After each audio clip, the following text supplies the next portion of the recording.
Okay.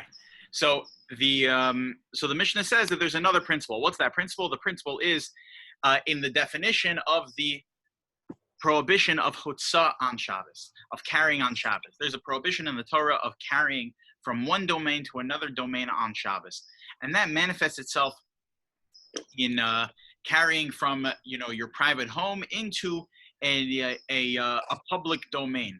Now, the definition of a public domain is anything that is at least 16 amos wide. It needs to be a mefulash me'ir le'ir. It needs to be across the entire city, one straight path.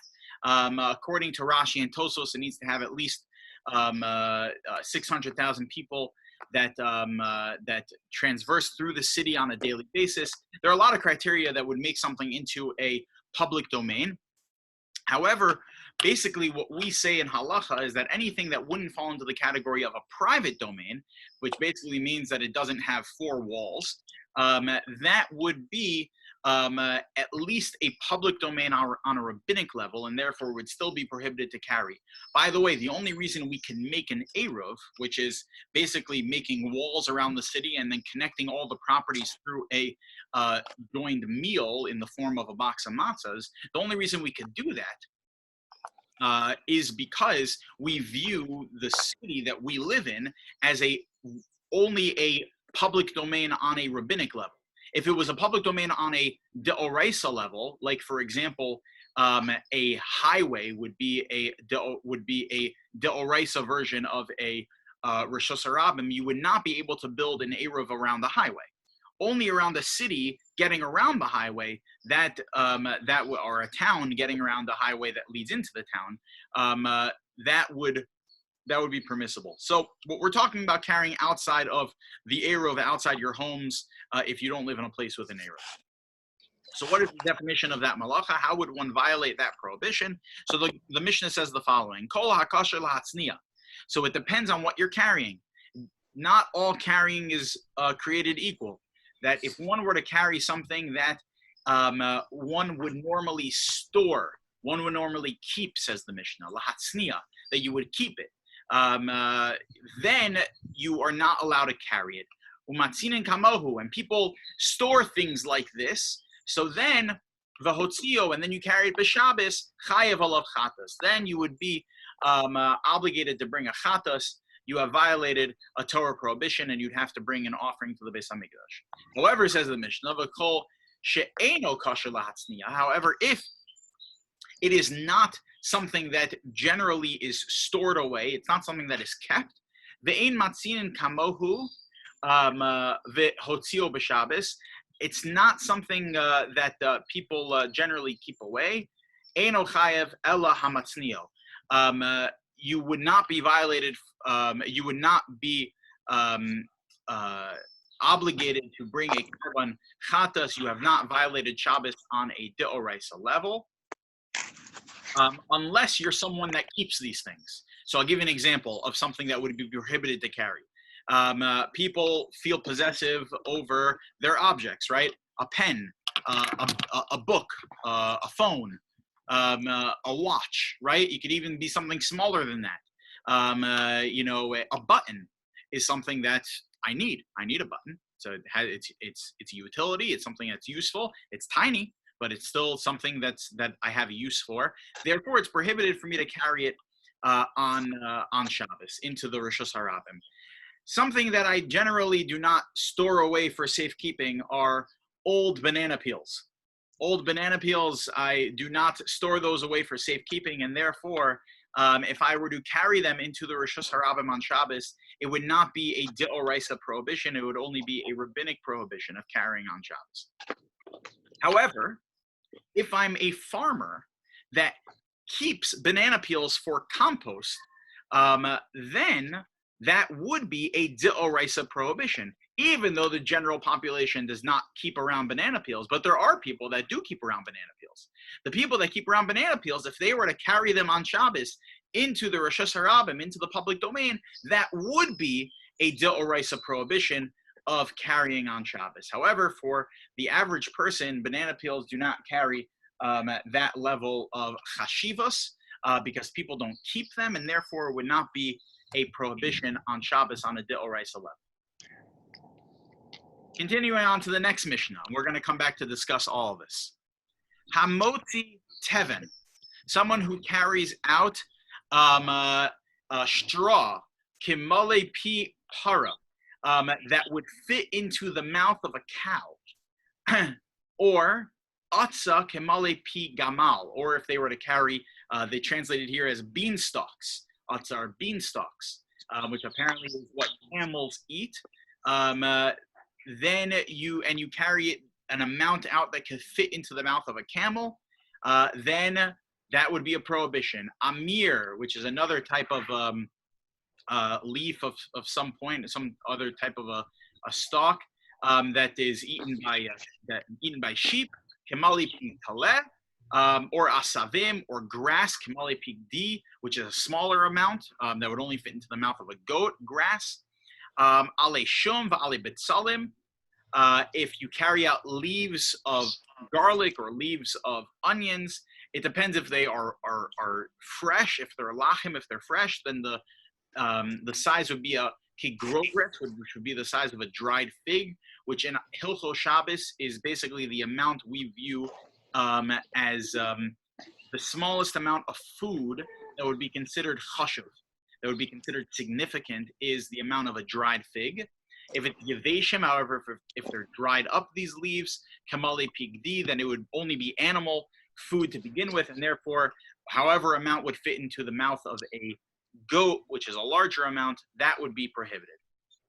So what the Mishnah just set out for me are different sizes of different materials, different types of animal food that would be prohibited for me to carry out in Rosh Hashanah on Shabbos. Now, why is it that, just based on what we said before, why is it that these measures follow suit with regard to carrying on Shabbos? Because of what we said before, that in order for you to have violated the prohibition of Hotzah, you need to have carried something out into the Rosh Hashanah that's significant.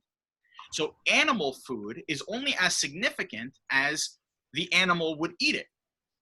If the animal is not enough for the animal to eat, so then that's not significant enough for you to have violated Shabbos on a d'oraisa level. However, if we're talking about food for human consumption, so then we're going to talk about a smaller shear, a smaller measure, because people eat less, I guess, and therefore the size is going to be smaller. Why? For the fresh leaves, lettuce or things like that, there would be no, it would be a much more stringent amount because people eat less of it. The aim is starfim zeh im zeh. However, let's say I were to take out half the measure of straw and half the measure of the onion leaves, right? I don't carry a full measure of each. I carry a part of a measure of each. So what would be the halacha then? So the Mishnah says, ein mitzarfin zeh im zeh, that they do not connect to make up together the full amount. Why is that? Because they don't have the same level of measure. So if they don't have the same level of measure, so then together they don't make something significant. They make two halves of two totally separate things. However, hamotzi achalim kigrogris chayev. However, if I take out food that is fit for human consumption, so then the measure is a smaller measure. It's a grogris. It's the size of a dried fig. And I would be liable to bring a carbon if I did so. If I would have to bring the chatas offering if I carried it out in that way. Umitztarfim zeh im zeh.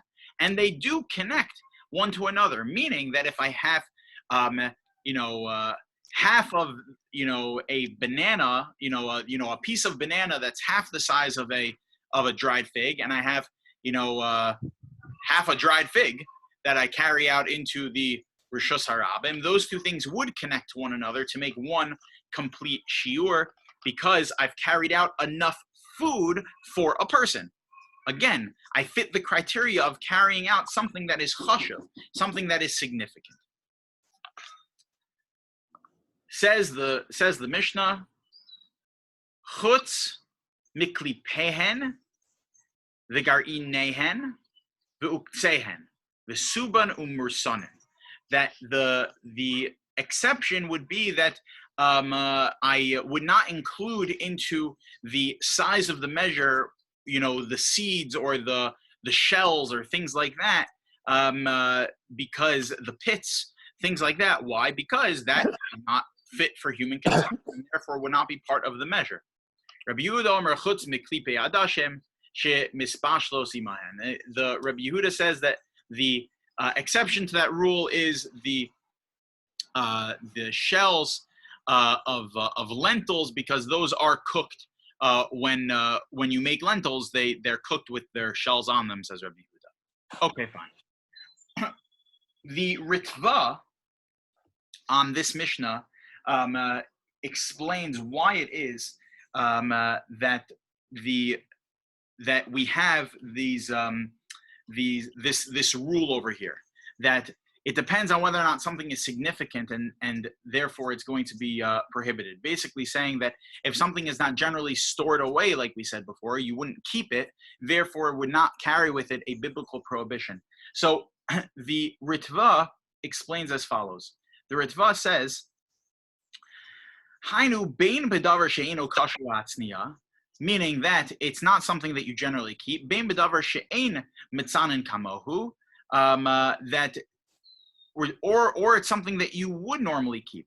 And then goes on the Ritva, and he says that in order to understand this Mishnah, you really have to see another Mishnah. This is going to be a Mishnah that comes up in the 10th chapter, in Perek HaMatzniya, where the Mishnah over there says the following: Hamatzniya lizera uledugma ulerafua v'hotziu b'Shabbos. That if someone were to carry with them into the Rishus Harabim, let's say something like seeds or manure, something like that, which who in the right mind would just keep manure in their house? Well, it depends. If you have a very specific purpose that you need to keep it, so then you are going to keep it in your house. So therefore, the Mishnah says that you are going to be chayav even if you carry the smallest amount. Why? Why only if you carry the smallest amount? So the Ritva explains, because again, it gets back to whether or not you're defining it as something that you need, something that is chashuv, something that's significant. If you define it as something that's significant, then even if it's the smallest thing, you're still going to have violated Shabbos. Like, for example, we said before, a button. You have a tiny little button, that is going to be enough to have violated Shabbos if you bring it out into the public domain. Why? Because the button in and of itself is something that's chashuv, something that has a utility, and therefore it's going to fit into the principle of carrying on Shabbos. Now, why is it that the very first Mishnah that we would discuss, the very first halachos we would discuss with regards to Hilchos Shabbos, with regards to the prohibitions of Shabbos, right away we start talking about Hotzah. We had a whole list of 39 malachos that we saw in the last Mishnah we did, in Mishnah number 2. There were 39 different malachos. And the Mishnah before that were general principles in defining the prohibition of doing work on Shabbos itself. And then it seems like we just get into these very detailed laws. I understand that there's a general principle attached to it of how to define the prohibition of Hotzah, but what is this doing at the end of the 7th chapter? You know what the name of the 7th chapter of Shabbos is? Perek Klal Gadol. The chapter's title is The Great Principle, which basically means that the topic of the chapter is the principles of Masechah Shabbos. What you need to know. This is abstract view. Hilchos Shabbos, summed up into Mishnayos form, is the 7th chapter. All the other chapters in Masechah Shabbos are details surrounding these laws. So then why is it that we have these halachos of defining Hotzah of all malachos? Why is that stuck in right over here? Moreover, the very next Mishnah, we'll get a head start right now. In the 8th chapter is Hamotzi Yayin, someone who carries out wine. And the Mishnah goes in to what the measure would be of carrying wine, of carrying chalav, of carrying milk, of carrying dvash, carrying honey. The very next subject is carrying, and the size and definitions of carrying. So then if that's the case, what is this Mishnah of Hotzah doing right over here? Why is it in the 7th chapter? You should just stick it into the 8th chapter. What is this doing right here? So if you recall, this is very similar to a question we dealt with a number of months ago when we opened up Masechah Shabbos for the very first time. This is one of the first things we dealt with. Is a very similar question, and that's the question that is brought up by Tosfos on the very first Mishnah in Masechah Shabbos. The very first Mishnah in Masechah Shabbos is Yetzios HaShabbos. It's talking about Hotzah. What are the different ways to violate Hotzah? Carrying from the private domain to the public domain, from the public domain to the private domain. You lift it up, you put it down, all those different halachos of how to violate Hotzah. That's the way Masechah Shabbos opens. And then the next Mishnah, Masechah Shabbos, gets into laws pertaining to Erev Shabbos, preparing for Shabbos. And then we saw that in the 3rd chapter, in the 4th chapter, the 5th chapter, 6th chapter, all to do with preparing food, preparing, looking in your pockets to make sure you're not going to be carrying anything. What you can do on Erev Shabbos, all the lighting candles, this all had to do with preparing for Shabbos. Now we're in the 7th chapter, which is the laws of the prohibitions of Shabbos. Tosfos asked, why isn't the very first Mishnah of Shabbos, Yetzios HaShabbos, the laws of Hotzah, what is that doing here? It should be in either the 7th chapter, or we're suggesting even in the 8th chapter, where the 8th chapter begins the laws of Hotzah. What is it doing in the 1st chapter? Which the 1st chapter really goes in a chronological order of the day of Shabbos, of how to prepare for Shabbos, and then what the prohibitions of Shabbos are, which exist in the 7th chapter. So what is Hotzah doing in the first Mishnah? And then we're asking, what is Hotzah doing at the end of the 7th chapter, which is pertaining to the general principles of Malacha in Shabbos in general, the prohibition of Shabbos in general? Then it should be both of these Mishnayos should be both our Mishnah, the Mishnah in the end of the 7th chapter, and the Mishnah in the beginning of the Masechta. Both of them should really be in the 8th chapter, or the 9th chapter, or the 10th chapter, or the 11th chapter, which all have to do with the prohibition of Hotzah on Shabbos. So Tosfos gave the following answer. This is also the answer that's given by the Ramban. Tosfos gives the following answer. Tosfos says that while our premise is 100% correct, the premise of our question, which we said many times, that methodologically speaking, whenever you ask a question from a Rishon or an Achron, whenever a question is posed, the question carries with it a premise, and then the answer is either going to keep the premise or it's going to destroy the premise. And really, every question in the world is like that. If I ask you, what are you doing today? So the premise of the question is that you're doing something. You can, if you answer me, I'm going to be staying home and joining the working man's Kollel on Zoom. So then the premise of my question remains. And if you say I'm going to be doing nothing today, I'm just staying in bed all day, so then the premise of my question is destroyed. So with regards to a question like that, we don't need to spend our time analyzing it. But with regards to the questions of the Rishonim, that when the Rishonim ask a question like this, which is, why is it that these Mishnayos even exist and these points in the Masechta doesn't make any sense? They should be where they geographically belong, which are contained within the discussions of the laws of Hotzah, which are in the 8th, 9th, 10th, and 11th chapter.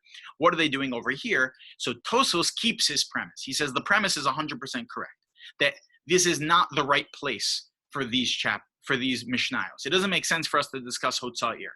So why do we do it? For a completely different purpose. What's the purpose? Tosfos says because Hotzah is the exception that breaks all the rules of Masechah Shabbos. all of the rules pertaining to how to define malacha does not exist in the malacha of hotzah. So the reason why we put hotzah in these strange places, we right away bring hotzah right in the beginning of the Masechta, is because hotzah is so strange that we need that because of it, when we look at it from the opposite perspective, you can gain so many insights into how to understand the prohibition of Shabbos right away from looking at the malach of hotzah. Because of how unique hotzah is, you can learn all the principles the opposite direction.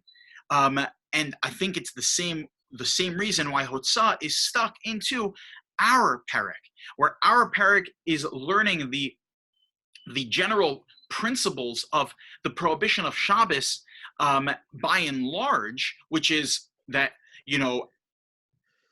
how one would be obligated to bring a carbon for violating Shabbos, what the definition of a prohibition is, what the 39 malachos are, but then we get right into hotzah. Why? Because hotzah is the malacha that breaks all the rules. And when we focus on that malacha, it highlights what the rules really are, because it's the exception. What makes hotzah the exception to the rule? So I'll give you two very good examples of what makes hotzah the exception to the rule. But before we get to the examples, let's first just define what does that mean, the exception to the rule. So hotzah is what Tosfos and the Ramban and the Or Zarua all deem to be a malacha gerua, which means a weak malacha, meaning the malacha does not fit into the mold of what malachos are. Why? So Tosfos explains, because with regards to the prohibition of carrying, one didn't actually do anything. Meaning that if I carry out, we said before, a button from the private domain into the public domain, has the button changed at all? No. Have I done any sort of a creative activity? No. If I bring the button from the downstairs of my house to the upstairs of my house, have I done anything to the button? No. However, when I bring something from the downstairs of my house to the upstairs of my house, it's perfectly permissible. But if I bring it from my house into the street, it's prohibited? Well, why? I didn't do anything. In fact, Tosa says that this is the reason why hotzah is the only of the 39 malachos that actually is written out explicitly in the Torah. All the other malachos in the Torah are learned from where the Torah says, lo sa'aseh bo malacha, that you're not allowed to do any labor on Shabbos, and we learn that the definition of labor is from the Mishkan. Okay. But hotzah is the only one that's actually learned to be that it has a source in and of itself, that the source in and of itself is, the Torah says, hechinu es asher heviu, that Moshe told the camp to stop carrying as they got close to Shabbos, that when they wanted to bring in the lechem mishnah that fell, the two portions that fell of mun, that they needed to make sure they did it before Shabbos, because there's a prohibition of carrying on Shabbos from one domain to another domain, of bringing it inside your house. So, but Tosa says that is the only malacha that's actually defined in the Torah. All the rest of them we learn from what happened in the Mishkan. No other malacha is actually spelled out for us like the way hotzah is. Why? Because hotzah needs to be spelled out, because there's nothing to it. You didn't actually do anything. I could carry, says the Ramban, another anomaly about hotzah. I could be in my house all day, rearranging my entire house, moving tables and chairs, carrying couches from downstairs to upstairs all day until I pass out from back-breaking labor. And yet all I violated is a dirabanan of not giving Shabbos proper honor. I have not violated a single d'oraisa. I could have done back-breaking labor all of Shabbos by moving around my tables and chairs and my couches. It's still prohibited. It's a rabbinic prohibition. But again, if I carry one button from my house outside the Eruv, I violated the prohibition of hotzah. Again, it's an anomaly. Doesn't make any sense. And I'll give you two examples of in halacha where we find it doesn't make any sense. The Chai Adam, Rav Avron Danzig, also he wrote the Chai Adam, he wrote the Nishmas Adam, the Binas Adam. The Chai Adam was he's mid 17th century. He died in the first quarter of the 18th century. He was, the 19th century. The mid 1700s to the early part of the 1800s. He was his father, his parents were mechutanim with the Vilna Gaon. He used to say that he was a mechutan of the Vilna Gaon. It sounds better. But he was an unbelievable posek. The Chai Adam was learnt in Europe. It was accepted in Europe like the Bible. Like whatever the Chai Adam said is what went. And a lot of that is due to Reb Chaim Volozhiner. Reb Chaim Volozhiner gave a haskama to the Chai Adam. Once he told the Chai Adam, he gave him a suggestion for his work that he includes in his work, which is basically just a codification of Jewish law, but that he quotes the sources that led him to come to his psak. Once he did that, so then Reb Chaim Volozhiner gave his haskama to the work. It was published and it became like the Bible in Europe. The Chai Adam, it's quoted in the Mishnah Berurah, says that there is a concept in Shabbos that is called Maisa Shabbos. Basically, that if I violate Shabbos, let's say in the area of cooking, I make myself an egg on Shabbos. Okay. So the halacha is that it depends if I cooked that egg knowing that it was Shabbos, or it was, I completely forgot. I woke up in the morning, I thought it was a Tuesday, turned out it was Shabbos, and I made myself an omelet. So the halacha is that if I did it on purpose, so then we treat that egg as treif. That egg has to go in the garbage.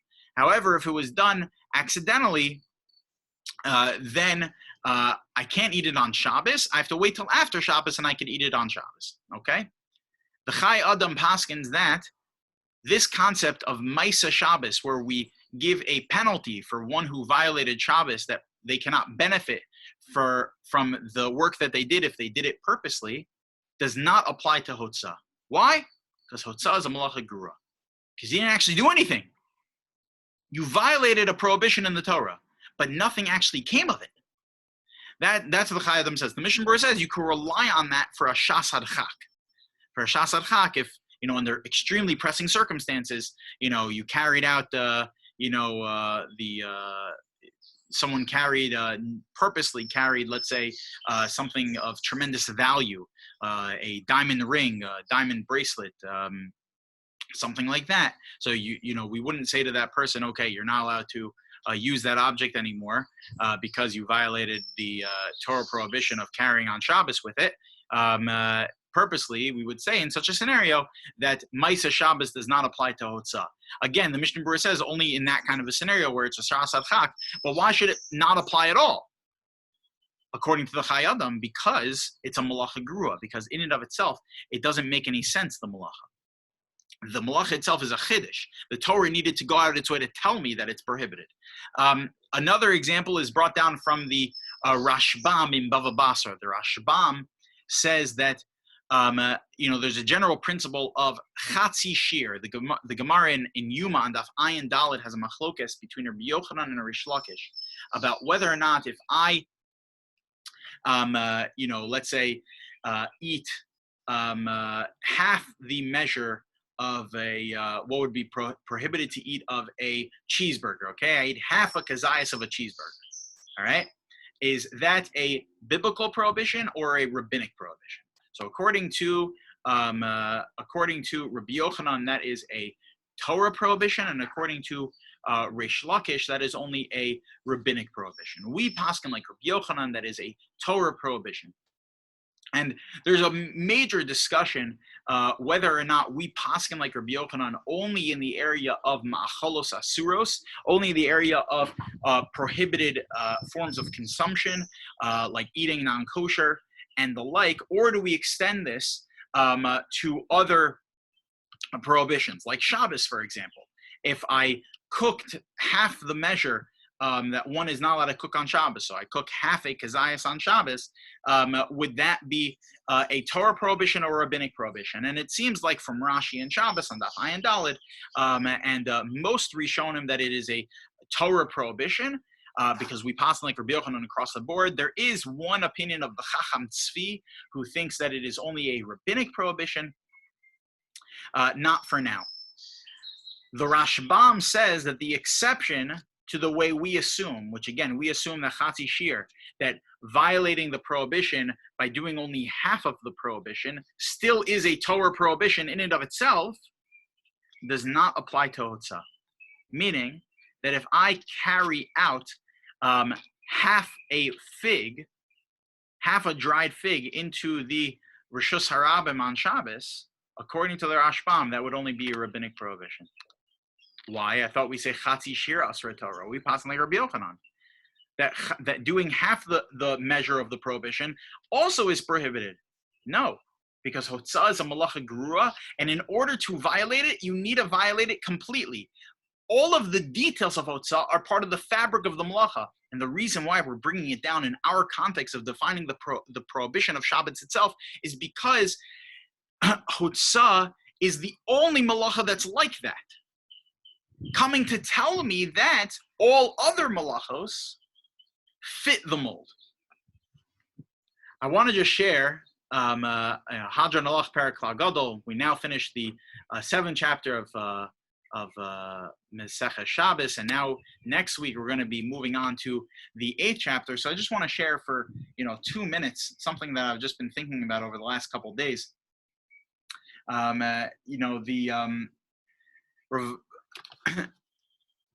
Eliyahu Lopian was a one of the major gedolim in the World War I era, and he went on. He was in Europe, and then he ended up actually establishing himself in Eretz Yisrael later in life as a mashgiach in a yeshiva. But while he was in Europe, so his yeshiva financially struggled tremendously. The way that they talk about the struggles his yeshiva went through was basically that they really did not have enough money to keep the lights on. That the lights were basically off. There wasn't enough food to feed the bachrim.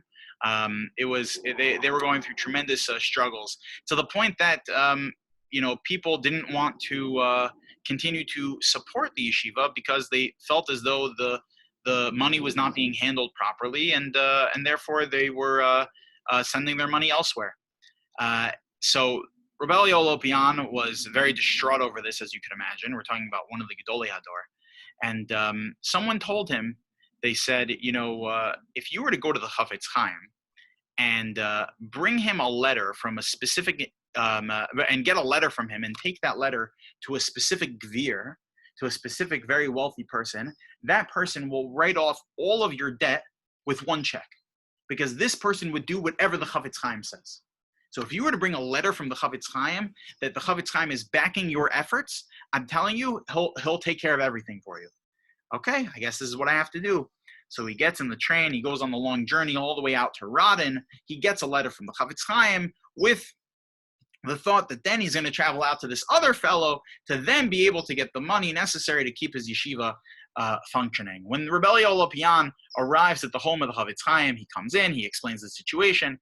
The Chafetz Chaim understands that this is something that's important. He writes the letter addressed to this individual that is going to help them, Rabbi Eliyahu Lopian, financially in the yeshiva. Fine. Rabbi Eliyahu Lopian turns to leave the home of the Chafetz Chaim. As he leaves the home of the Chafetz Chaim, he gives a kvetch. He goes, like I can't believe I'm about to get right back onto the road to travel all the way out, really just down. Like it just lets out I can't believe this right now. So the Chafetz Chaim says, why are you kvetching? So Rabbi Eliyahu Lopian says to the Chafetz Chaim, what do you mean? You know best. I mean, you can understand. All I want to do is just sit and learn. The last thing I want to do is to be going out to these crazy long road trips to try and collect money for. All I want to do, I want to sit and learn. I want to teach Torah. Like, why am I being bothered with all this? So the Chavetz Chaim answered him by opening up a Sefer Tehillim, to Tehillim Kuf Yud Aleph, where the Tehillim says, where David HaMelech says, Teref nasan li yireyav, yiskor la'olam brisa. That God gives teref, he gives what's translated, generally speaking, teref is translated as kalkala, it's translating as sustenance. That sustenance is given to those that fear God, and then they will be yiskor la'olam briso, they will be remembered to be part of the covenant. So the Chavetz Chaim says to Rabbi Lopian, can you explain this pasuk to me? The first half of the pasuk, that God is going to give sustenance, does not connect to the second half of the pasuk, that God is going to make sure that the Yireya, that the people that fear him are going to be part of his covenant. So the Chavetz Chaim explains, because teref is not being translated properly. In this context, it does not mean he's going to give sustenance. But you know what teref means? Teref means mituraf. He's going to make them crazy. That those that are connected to God, those that are his Yireya, those that want to connect with him, God sometimes makes a little crazy. He sends them over to Rodin, and he sends them over all over Europe he makes them crazy. Why? In order so that they could be Yiskor La'olam Briso, in order so that they could be part of the covenant. Why would God have to make them crazy, sending them all over the place? Because when Rabbi Eliyahu Lopian goes all the way out to Rodin, that means that Rodin has an opportunity to gain from Rabbi Eliyahu Lopian. And then when he travels out to another place, then the next town he goes to out somewhere in Yehupitzville, Europe, is going to be able to gain from the Torah that's being taught from Rabbi Eliyahu Lopian. And us being on Zoom, and over these last few weeks, this is just like the feeling that I've had, which is, when in the history of the world has so much Torah been shared in a non-physical space, where he's making us mituraf, he's making us crazy in order to figure out how to share the most amount of Torah under these circumstances. Like, it's almost like God is saying, I get it. You do the Torah thing in shul, like you do it actually pretty well. And there's actually been no Torah that's learned more in Klal Yisrael than the way the Torah is being learned in our day and age. Baruch Hashem, a million times. That we have yeshivas all over the world. But what about in our homes? And what about in the non-physical space, in this electronic Zoom space? It just never happened. He's making us mituraf. Why?